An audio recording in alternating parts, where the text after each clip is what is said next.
காற்றிலே குளிர் நிலவு தென்றலிலே தங்க மலர் பறித்து தமிழ் தாய்க்கு சூட்டிவிட்டு சங்க தமிழ் தந்த தங்க தமிழ் மொழியில் தொடங்குகிறேன் என் உரை.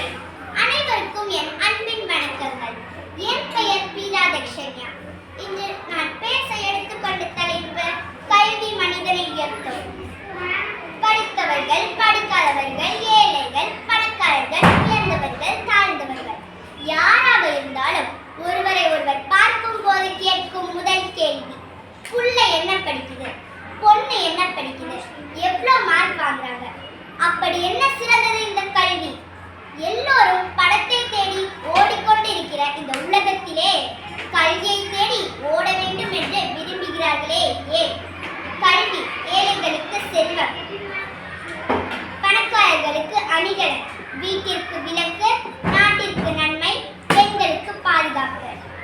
எவ்வளவு பெரிய கோடீஸ்வரனுக்கு மகனாக பிறந்தாலும் கல்வியை பெற்றோர்களிடமிருந்து யாராலையும் சொத்தாக பெற முடியாது. அவர்கள் படித்து மட்டுமே தான் பெற முடியும். பிறப்பு முதல் இறப்பு வரை ஒரு மனிதனுக்கு உதவக்கூடியது கல்வி மட்டுமே.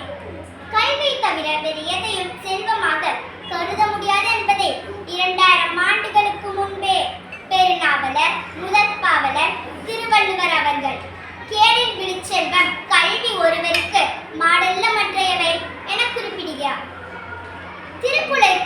திருக்குறளுக்கு இணையாக போற்றப்படும் நீதி நூலான நாலடியாரோ வைப்புலி கோட்படா வாய்த்தீர் கேடில்லை, மிக்க சிறப்பின் அரசன் செறிபவ்வார் எச்சம் என ஒருவன் மக்களுக்கு செய்வன விச்சை மட்டும் அல்ல பிற.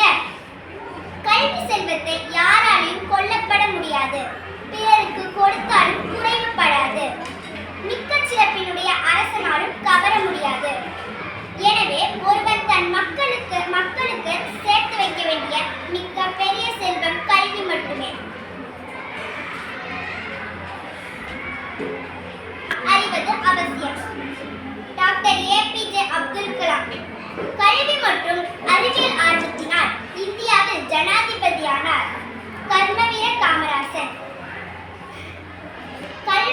பள்ளிக்கு சென்று முறையாக படிக்காவிட்டாலும் கல்வியின் சிறப்பை உணர்ந்து தமிழ்நாட்டில் பல பள்ளிகளை திறந்து ஏழை மக்களுக்கு கல்விக்கு உதவினார்.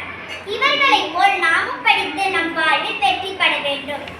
எனவே கல்வியை நம்மை உயர்த்தும் ஏணி. அந்த ஏணியில் நம்மை ஏற்றி அழகு பார்ப்பவர்கள் நமது பாடம் கற்பிக்கும் ஆசிரியர்கள். எனவேதான் எழுத்தறிவித்தவன் இறைவனாவார் என்கிறார்கள். கல்வியே அழியாத செல்வம். கல்வியே நம்மை உயர்த்தும்